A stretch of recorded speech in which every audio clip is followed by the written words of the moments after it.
Perkenalkan, kami mahasiswa psikologi dari UTM.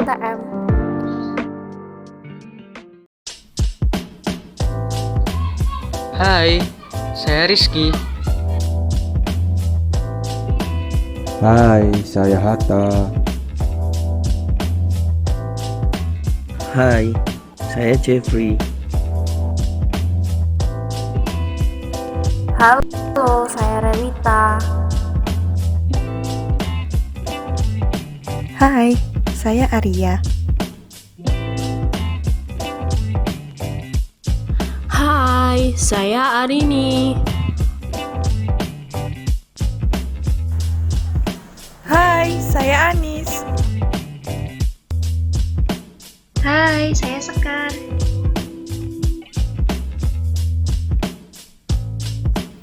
Halo, saya Yuli.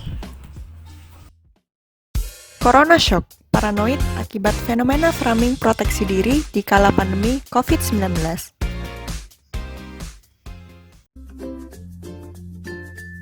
Halo, apa kabar semuanya? Semoga kalian sehat selalu ya. Kali ini, kita akan membahas sebuah fenomena yang terjadi di masa pandemi COVID-19, yaitu framing proteksi diri atau paranoid. Oke, sebelum itu, kita pahami dulu ya apa itu framing proteksi diri.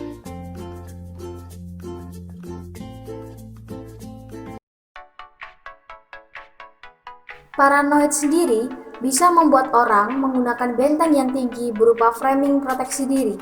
Yang dimaksud dengan framing adalah batas atau figura yang digunakan untuk pemisah.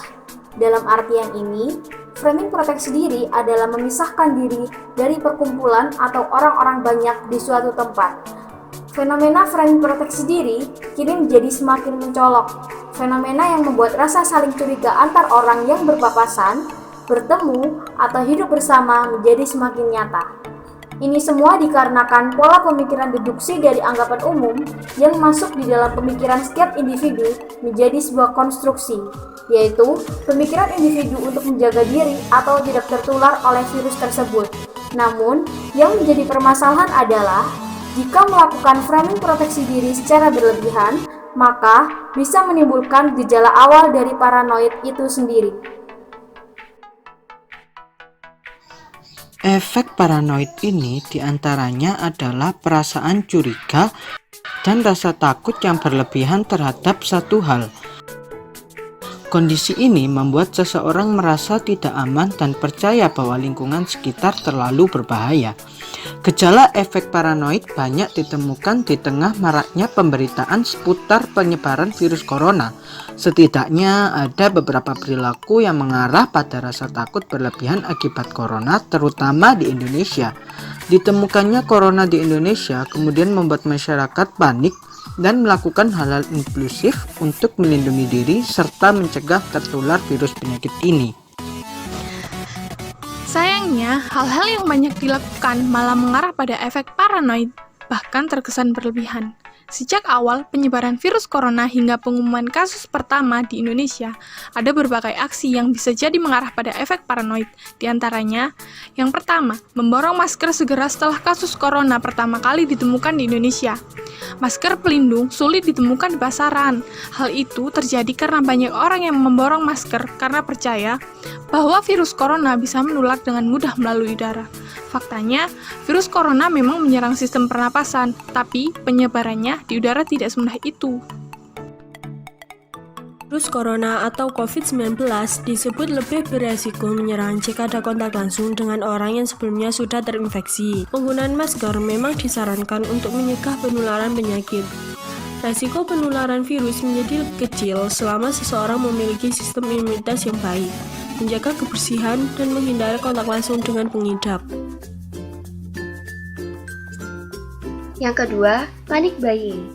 Tidak hanya masker, penyebaran virus corona juga menyebabkan banyak orang mendadak melakukan panic buying, alias aktivitas membeli barang atau kebutuhan yang didorong oleh rasa panik. Bahan makanan, hand sanitizer, hingga tisu basah dan keperluan sehari-hari lainnya menjadi buruan.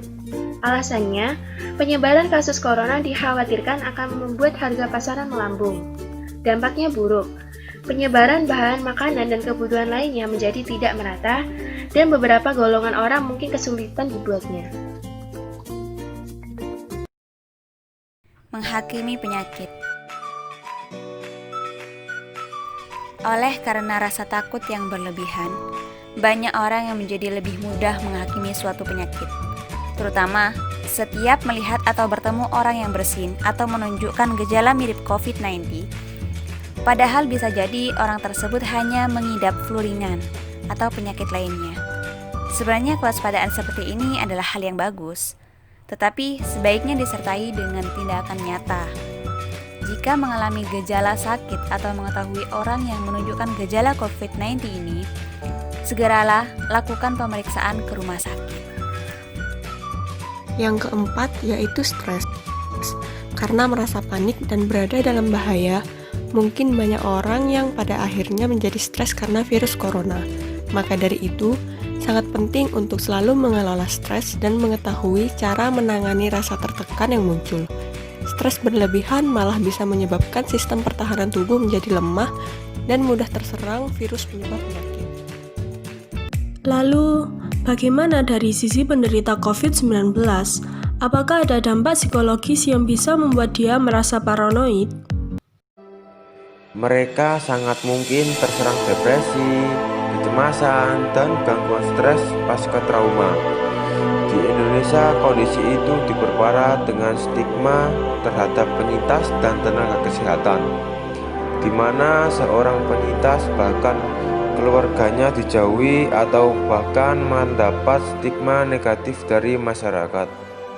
Masyarakat menganggap bahwa mereka masih bisa menularkan virus corona ini.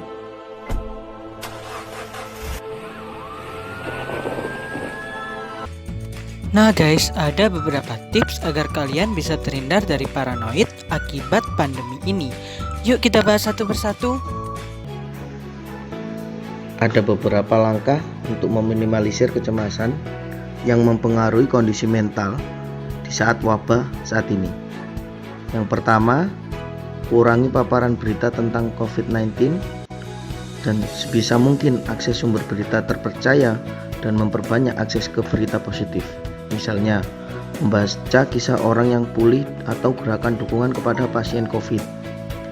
Langkah yang kedua, buat jadwal rutin aktivitas yang harus dikerjakan di rumah atau lakukan hal baru yang menyenangkan seperti menyanyi atau melukis atau kegiatan yang lainnya. Tetap jaga hubungan dengan keluarga dan rekan lewat telepon, video, media sosial atau email. Terakhir, olahraga teratur dan jaga pola tidur dan makan sehat. Pandemi memang membuat semua orang takut dan curiga antar satu dan lainnya, sehingga kita butuh sesuatu yang bisa membuat diri kita lebih aman, seperti contoh framing proteksi diri. Bila mana framing proteksi diri dilakukan secara biasa saja sesuai anjuran pemerintah, maka akan bermanfaat bagi diri kita. Namun bila berlebihan, maka bisa menjadi suatu hal yang tidak wajar. Maka lakukanlah sewajarnya saja, jaga kebersihan serta kesehatanmu.